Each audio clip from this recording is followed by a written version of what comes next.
that's one of the reasons I kind of started this firm was trying to be, I still do old school things. A tax return at the end of the day is a tax return.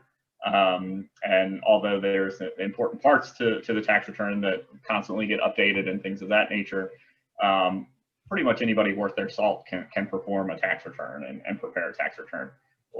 Mostly correct. We won't say 100% because I've seen some interesting things over the years. But it's that the connection, I think, 2020 has been a very strange year with COVID and everything. And for the most part, I would say most of the business has gone virtual. So we are losing a lot of that humanistic connection between people. But it doesn't necessarily have to be that way. I mean, we can still be connected without, the in-person or going and grabbing a beer or whatever it might be. Although I do really enjoy that, it's becoming less and less.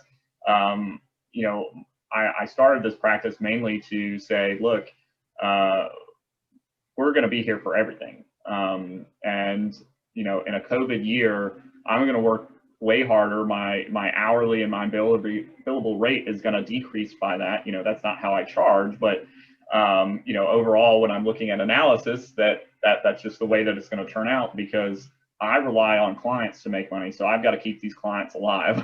And what is it going to take to help them out? And are we doing PPP loans? Are we doing maybe just even a business loan, or are you shifting your business a different way? I've worked with a bunch of restaurants who I think most of us will all agree restaurants were probably one of the worst out of any industry as a whole during this whole thing, and trying to, from an accounting perspective, help them move from in-house kind of service to deliveries, and what's the best option, and what organization is going to work best for them for the demographic they're trying to serve, and all that.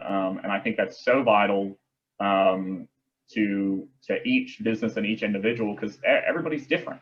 Same thing with like in your industry with tech needs, there's going to be a little niche that's different on every single person. And it takes time to sit there with that individual or business and really learn as best that we can what they're doing day to day, because nobody's going to understand them as well as they do. I mean, nobody's going to understand their business as well as they do. So trying to just get as close as possible, I think, is just important to have that conversation. And I mean, over the years, I've had people call me, with tax emergencies, or where they call me at 11:30 at night, and I used to moan and groan about that, because I was like, oh man, what kind of accounting emergency is there that, it's like, do I need to come pick you up? Like, I don't know what in accounting is that urgent, but like this year, somebody would call me at 11:30 at night or 1 o'clock in the morning, because that's when they have the time. Because they're having to restructure, and that availability and knowing that. So I don't necessarily charge for phone conversations. I like to say I'm not a law lawyer or a doctor, so I don't charge for those. But I think that this year has been so vital to people to have that level of communication and have that level of availability, because as we mentioned previously, being available to individuals, they want an answer now, even if they don't necessarily need the answer immediately. Just having that conversation to say, okay, well, I can get it to you in an hour or 2 hours, I think puts most people's minds at ease. Or even if it's, hey, I'll get it to you in the next day or two, or you'll have it to me I'll have it to you by Friday. This is kind of what I think it's going to look like.